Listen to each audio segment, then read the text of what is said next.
Good morning, नमस्कार साथियों। Nursing trend channel पे एक बार फिर से आप सभी कैंडिडेट्स का हार्दिक स्वागत है। राजस्थान नर्सिंग ऑफिसर भर्ती 2023 में डॉक्यूमेंट वेरिफिकेशन आज 2 सितंबर से स्टार्ट हो गए हैं। राजस्थान नर्सिंग ऑफिसर भर्ती 2023 में डॉक्यूमेंट वेरिफिकेशन के लिए जो लिस्ट जारी की गई थी उसमें काफ़ी अनियमितताओं का आरोप लगा है। क्या क्या अनियमितताएँ हुए हैं और इसका कारण क्या है वो इस वीडियो में आपको बताने वाला हूँ। इसके अलावा बहुत सारे कैंडिडेट्स ने ये कमेंट किया है कि मेरे परसेंटेज ज़्यादा है फिर भी इस लिस्ट में मेरा नाम नहीं आया है। कई लोगों का यहाँ पे एक्सपीरियंस सर्टिफिकेट को लेके भी कमेंट है, उसके बारे में बात करने वाले हैं। अगर आपके जो परसेंटेज है वो इस लिस्ट से ज़्यादा है फिर भी इस लिस्ट में आपका नाम नहीं आया तो आपको क्या करना है वो मैं आगे आपको बताने वाला हूं दोस्तों। और क्या इस भर्ती में डॉक्यूमेंट वेरिफिकेशन के लिए एक और लिस्ट आएगी उसके बारे में मैं खुल के आपको बताने वाला हूं। तो सबसे पहले तो यहाँ पे जी न्यूज़ ने है वो ये न्यूज़ निकाली है। नर्सिंग ऑफिसर भर्ती 2023 से जुड़ा ये मामला है। दस्तावेज सत्यापन के लिए जो सूची जारी की गई है उसमें अनियमितता का मामला आया है और हाई कोर्ट में याचिका है वो पेश कर दी गई है, जिसमें जयराम शर्मा और अन्य ने याचिका दायर की है। और याचिका के जो अधिवक्ता है राम प्रताप सैनी, ये जो है वो इस भर्ती के लिए और नर्सिंग और पैरामेडिकल भर्तियों के लिए बेस्ट है वो अधिवक्ता है। उन्होंने यहाँ पे बताया है कि सूची जारी करने में काफ़ी अनियमितता हुई है और जी न्यूज़ ने ये न्यूज़ उठाई है और काफ़ी कैंडिडेट्स ने भी ये न्यूज़ उठाई है। अब इस सूची में क्या क्या अनियमितता होती है, कारण क्या हो सकता है, तो सबसे पहले मैं आपको बता देता हूँ कि ये जो लिस्ट जारी की गई है राजस्थान नर्सिंग ऑफिसर भर्ती 2023 की, ये लिस्ट प्योरली आपने जो ऑनलाइन फॉर्म भरा था, ऑनलाइन फॉर्म में जो भी डाटा आप सभी कैंडिडेट्स ने डाला था, जितने भी परसेंटेज डाले थे, जो भी नाम डाला था, उसी के आधार पे ये लिस्ट जारी की गई है।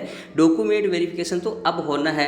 तो यानी किसी कैंडिडेट्स ने अगर कोई गलत डाटा डाल दिया था, गलत परसेंटेज डाल दिए थे, गलत नाम डाल दिया था, गलत एक्सपीरियंस डाल दिया गया था और इस लिस्ट में नाम आ गया है तो भी कोई दिक्कत नहीं है। डॉक्यूमेंट वेरिफिकेशन में उन सब का नाम है, जो गलत डाटा है वो पकड़ा जाएगा और उनको भर्ती से बाहर कर दिया जाएगा। ये बात यहाँ पे हो गई है। जैसे कई जो स्क्रीनशॉट सोशल मीडिया पे दे रहे हैं फायरवॉल्ट वगैरह, वो सभी कैंडिडेट्स ने ऑनलाइन भरे हैं, उसी के आधार पे कंप्यूटराइज ये सूची है वो एक्सेल के द्वारा की गई है। अभी तक मिलान नहीं किया गया, मिलान डॉक्यूमेंट वेरिफिकेशन में किया जाएगा।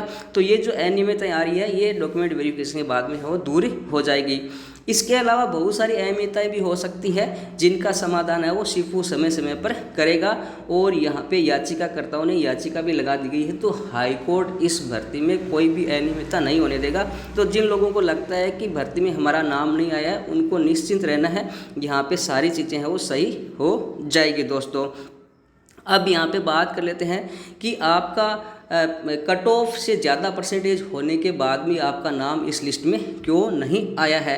तो दोस्तों यहाँ पे मुख्य कारण ये हो सकता है कि आप CHA में या कोई दूसरी जगह राजस्थान की हेल्थ सर्विसेज में काम करते थे और फॉर्म भरते वक्त आपने यहाँ पे जो संविदा कर्मी का यस और नो का पोर्टल था उसमें अगर यस की जगह नो कर दिया है तो आपका जो बोनस मार्क्स है वो यहाँ पे नहीं जुड़ा है।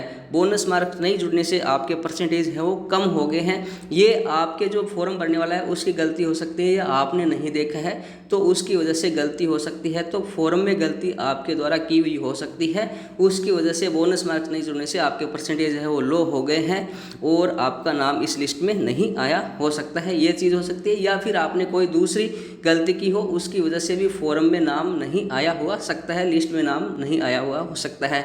तो इन सभी सिचुएशन में क्या करना है, सबसे पहले इस लिस्ट को ओपन करना है और अपनी कैटेगरी की जो भी कैंडिडेट्स है अपनी कैटेगरी में जाना है।